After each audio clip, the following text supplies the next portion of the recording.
अनेक तीर्थक्षेत्र देवस्थानं पाहिली, अनेक देवांची दर्शन सुलभ पद्धतीने घेतली, परंतु नृसिंहवाडीतील श्री दत्त दर्शनाला जायचं म्हणजे गर्दीतून मार्गच शोधावा लागतो। मग ती गर्दी बाजारपेठेतीलही असू शकते। ही परिस्थिती सुधारणार तर कधी? संबंधित प्रशासन, पोलीस यंत्रणा जागी होऊन सुलभ दर्शन रांग कधी उपलब्ध करणार, असा भाविकांचा वैतागलेला सूर मुख्य दगडी कमानीजवळ आज गुरुवारी पाहायला मिळाला। निमित्त होतं आज दत्त दर्शनाचे। तुम्हीच पहा व्हिडिओ गर्दी।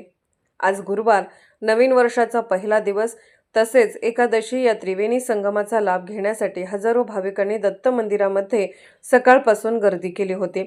जणू काय दत्त जयंती असल्यासारखी झालेली गर्दी नृसिंहवाडी पंचगंगा कृष्णा संगमावरती हजारो भाविकांनी श्री क्षेत्र नृसिंहवाडी फुललेली होती। परंतु मुख्य दर्शन रांग असलेल्या दगडी कमानीपासून ते बाजारपेठेतील आत्तार यांच्या दुकानाच्या वळणापर्यंत भाविक मात्र चेंगराचेंगरीत अडकले होते। आजच्या त्या ठिकाणच्या गर्दीवरून अरुंद असणारी कमान आणि आवश्यक नसताना चपलांचे ठेवलेले स्टँड यामुळे त्या ठिकाणी गर्दी वाढली होती। आज संबंधित ग्रामपंचायत प्रशासनाच्या, पोलीस प्रशासनाचा नियोजन शून्य कारभाराचा नमुना पाहायला मिळाला। विषय कसा आहे, आपली जी कमानी आहे ना, तिथं थोडीशी गर्दी जास्त वाढायला लागल्या, जेणेकरून तिथं चप्पलचं जे स्टँड आहे ते तिथनं हलवून कुठेतरी वेगळ्या ठिकाणी मार्ग लावावा।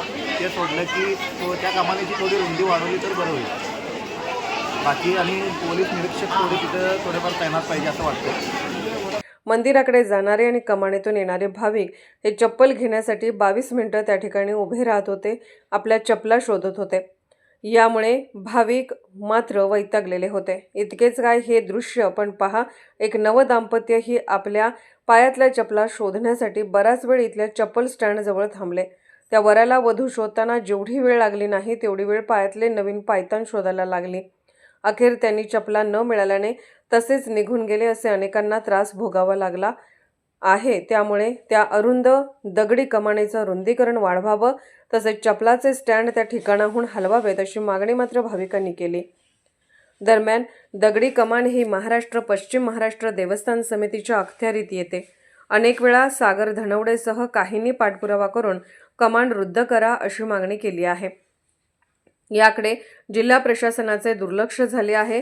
कमानीचं काहीतरी होऊ द्या, ते शासन स्तरावर ठरेल, परंतु त्या ठिकाणी असणाऱ्या चप्पल स्टँड मात्र हलवा, इतकं तरी येथील प्रशासनाकडे होऊ शकेल का, हे पाहणे गरजेचे आहे। जी कमान आहे ती कमान फार छोटी झालेली आहे। इथं चप्पलचं स्टँड पण आहे। येणारी गर्दी जाणारी गर्दी सगळे एकत्र येतात। फक्त त्या ठिकाणी येणारी गर्दी आणि जाणारी गर्दी वेगवेगळी केली तर ती गर्दी नियंत्रणात येईल आणि तिथे चेंगराचेंगरी होऊ शकते। एवढी गर्दी आहे, आतमध्ये बघितलं गर्दी नाही आहे, चांगलं नियोजन आहे। बाहेर पण गर्दी नाही आहे, तर एकाच ठिकाणी गर्दी आहे, त्यामुळे लोकांना काय वाटतं की भरपूर गर्दी होणार असं वाटतं। त्यामुळे तिथलं नियोजन तेवढं केलं तर फार चांगलं होतं। प्रशासकीय तिथं पोलीस किंवा त्याचे रक्षक कुणीच नाही आहे तिथं, त्याचं नियोजन पण करायचं कुणीच करणार नाही। त्यामुळं सगळं अस्ताव्यस्ताना तिथं फक्त जाणवतं तिथं काहीतरी एक सुरक्षित नेमावा किंवा पोलीस तरी नेमावा। माझं गिरीश परीट कागल सांगावं। आज नृसिंहवाडीत भाविकांची मांदियाळी पाहायला मिळाली। मोठ्या प्रमाणात झालेली गर्दी तसेच वाहनांच्या पार्किंगची व्यवस्था करण्यासाठी मोजके ग्रामपंचायत कर्मचारी तसेच विद्यमान सदस्य रमेश मोरे, मराठा क्रांती मोर्चाचे नेते सागर धनवडे आदींनी सकाळपासून परिश्रम घेतले। इथल्या गर्दीच्या ठिकाणी पोलिसांची यंत्रणा काम करीत असल्याचे कुठेही पाहायला मिळाले नाही।